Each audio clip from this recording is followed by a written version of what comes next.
Welcome to this exploration of one of the most powerful concepts in human history, a principle that has guided thinkers from ancient Rome to modern psychology. Today, we are diving deep into the trichotomy of control, often attributed to the Stoic philosopher Epictetus, yet a wisdom that resonates with anyone seeking peace in a chaotic world. We will walk through the landscape of your own life and examine how dividing reality into three distinct categories can fundamentally alter your experience of suffering, anxiety, and frustration. Imagine standing at the edge of a vast ocean, watching waves crash against the shore. Some waves are gentle ripples, while others are towering storms that threaten to overwhelm you. The ancient sages realized that much of our pain does not come from the waves themselves, but from our desperate attempts to command the ocean. By understanding what we can influence and what lies beyond our reach, we can shift from being a victim of circumstance to becoming a master of our own inner state.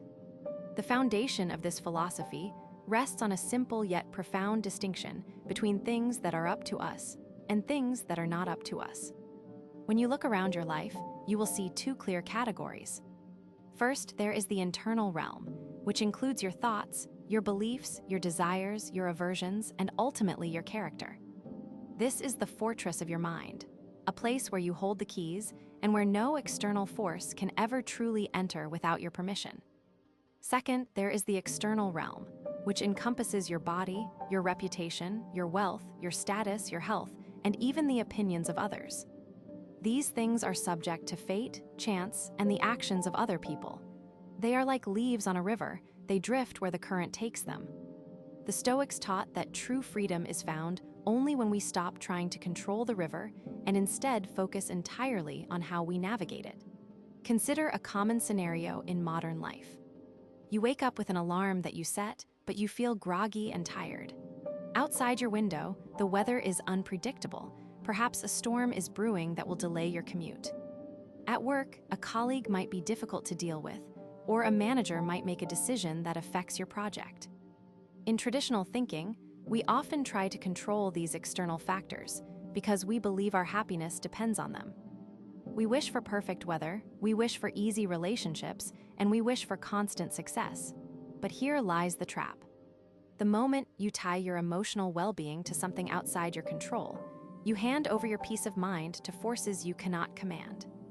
You become a slave to chance and circumstance, reacting with anxiety when things do not go as planned. The trichotomy of control offers a third perspective that is often overlooked in our binary thinking of good and bad luck. While Epictetus famously stated that some things are up to us and others are not, we must also recognize the space between action and outcome. You can choose to act with integrity, you can choose to speak kindly, and you can choose to work diligently. These are actions entirely within your power. However, the outcome of those actions is not guaranteed by your effort alone. A seed you plant may grow into a magnificent tree, or it may be crushed by frost before it sprouts. The difference between the action you take and the result you receive is where much of our frustration lies. We often confuse the two, believing that if we do everything right, the world must reward us accordingly. When it does not, we feel betrayed. Stoicism invites us to see these three layers clearly: the intention, the effort, and the external result. By focusing solely on the first two, we liberate ourselves from the tyranny of expectation. Let us expand this idea into the realm of social interaction, where so much of our modern anxiety resides.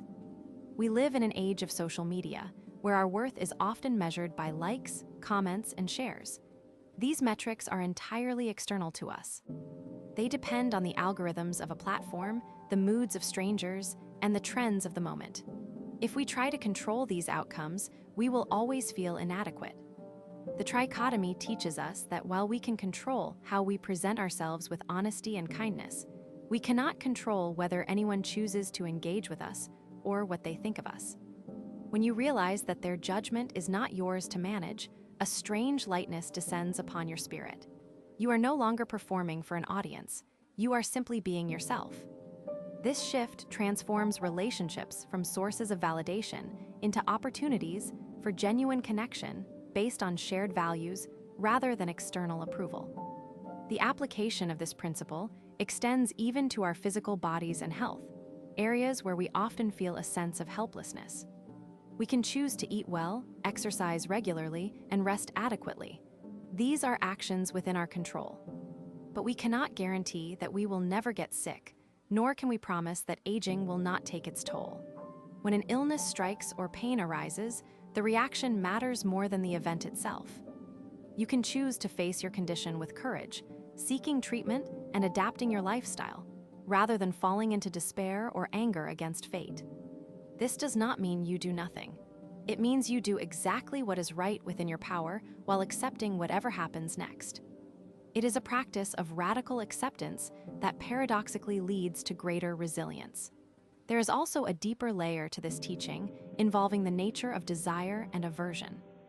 Much of human suffering stems from wanting things to be different than they are.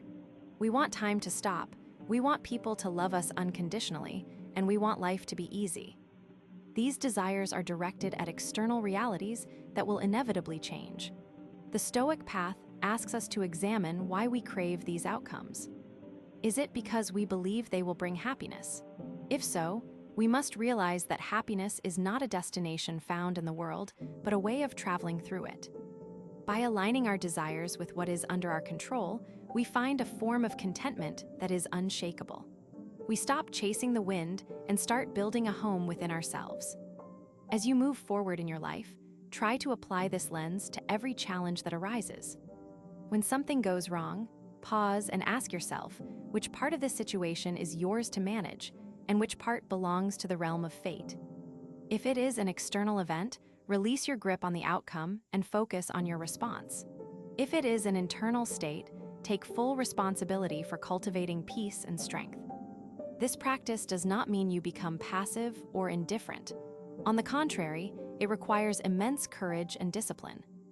It means doing your best work with the knowledge that success is not guaranteed, yet choosing to strive anyway because the effort itself has value. The beauty of the trichotomy of control is that it scales from the smallest moments to the grandest tragedies.